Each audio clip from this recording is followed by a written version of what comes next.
The Assembly will hear an address by His Excellency Mahinda Rajapaksa, the President of the Democratic Socialist Republic of Sri Lanka. I request the protocol to escort His Excellency.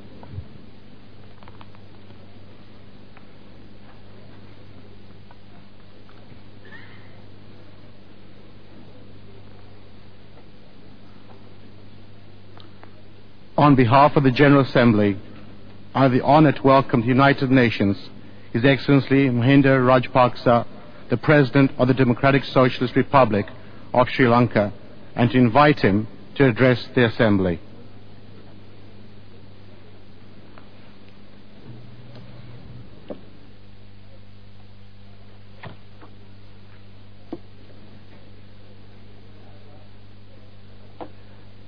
Mr. President of the 66th session of the General Assembly, Excellencies, ladies and gentlemen, it is with great pleasure that I congratulate Your Excellency Nazar Abdul Aziz Al Nazar on your assumption of the presidency. I must also congratulate His Excellency Ban Ki-moon warmly on his re-election as Secretary General, and we look forward to working with him constructively. As we gather here today, it is appropriate to reflect on the values and ideals which inspires the United Nations system. One of the principal attributes is the spirit of flexibility, which has always been a feature of the United Nations. We must acknowledge the need for that spirit of openness and adaptability today more than any other time.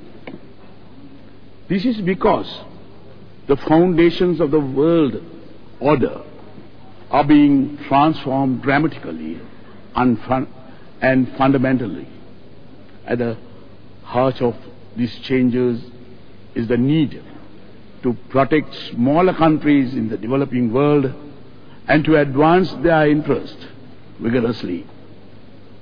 In the midst of uncertainty, there are some things which must remain constant. These reflect our esteemed beliefs and convictions. Despite repeated references in this Assembly by many member countries on the right of the Palestinian people to a state of their own within secure borders, we still have not been able to make it a reality. It is a matter for profound disappointment that this has not yet happened. There is a window of opportunity now, and we must make use of it before it is too late. It is time for decisive action rather than more discussions. This will be in the interest of the security and the well-being of the entire region, including Israel. The need for sustained support for countries of the African continent at this critical time is also worthy of mention. It is important to remind ourselves that every country cherishes the values and traditions and deeply held religious convictions it has nurtured over the centuries.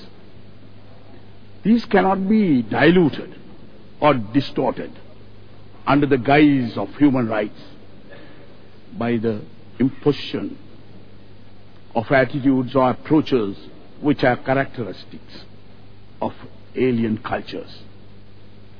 If this were done, it would amount to a violation of human rights in a fundamental sense. It must also be pointed out that even where sanctions are imposed, extreme care has to be taken to ensure that the people at large, men, women and children yet to be born, are not harmed by such action. I would also express once again my solidarity with the people of Cuba. And I wish them all success. Mr. President, Excellencies, wireless clash of ideas, opinions and values continues. We have clearly to recognize that dialogue, deliberation and consensus offer the only viable means for resolving differences. The might of powerful nations cannot prevail against justice and fair play. In the troubled times in which we live, we can derive guidance from the wise words of Gautama the Buddha, who advised the Lichavi princess, whose energies were being consumed by bitter disputes among them, that the way forward consists of meeting, discussing and departing in an atmosphere of amity and goodwill.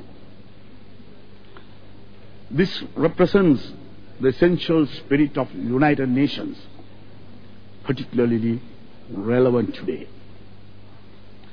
The most significant challenge to stability and the progress in the modern world is posed by the menace of terrorism.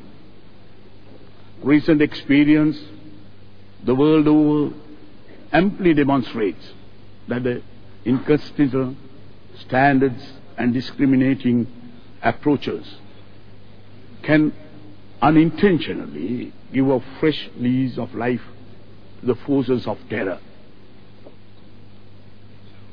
An explicit of uniform response which refuses to recognize political shades of terrorism is necessarily required. Terrorism presents a threat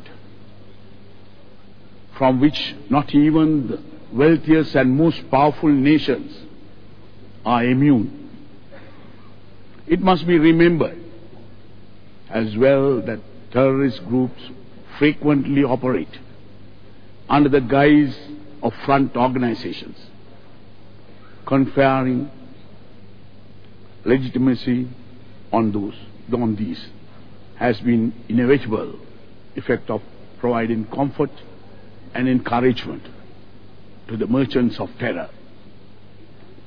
As the leader of a nation which has paid a heavy price due to terrorism over a quarter of a century, I would underline that we must firmly resolve to rid the world of terrorism.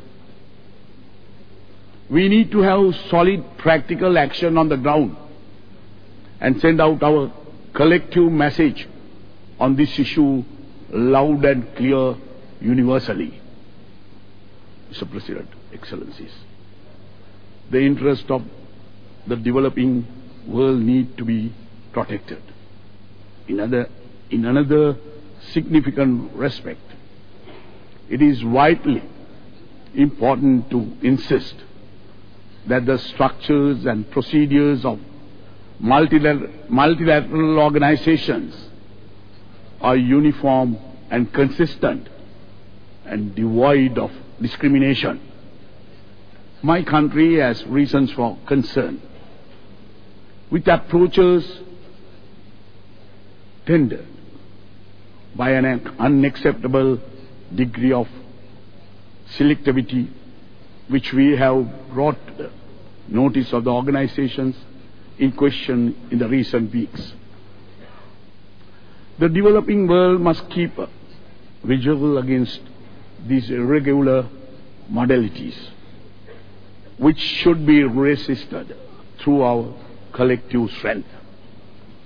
After 3 decades of pain and anguish, today the Sri Lankans of all ethnicities living in all parts of Sri Lanka are free from LTT terror and no longer live in a state of fear. However, I am deeply mindful that the battle for peace is every bit as important and difficult as the struggle against terror.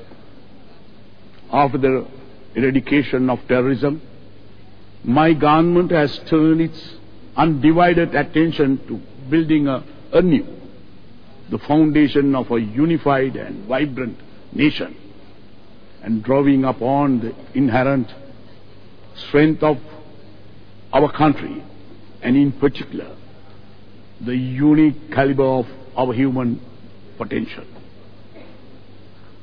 It is justifiable for us to be proud of our nation's achievements during the brief span of 30 months which have elapsed since beginning of the post-conflict phase.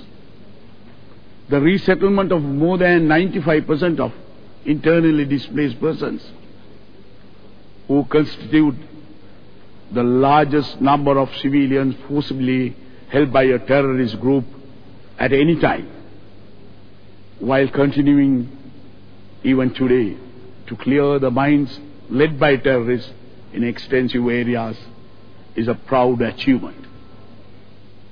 Today, in the northern province, the armed forces are engaged in development of the infrastructure, which were destroyed by the terrorists during a period of 3 decades, contrary to malicious propaganda. The numbers of the armed forces present in the northern province is at a minimal level.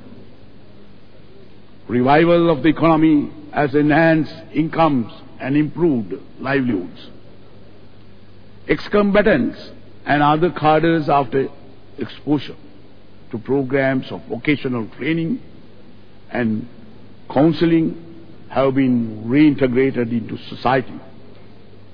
Electoral process has been restored after decades, making possible the emergence of a democratic leadership.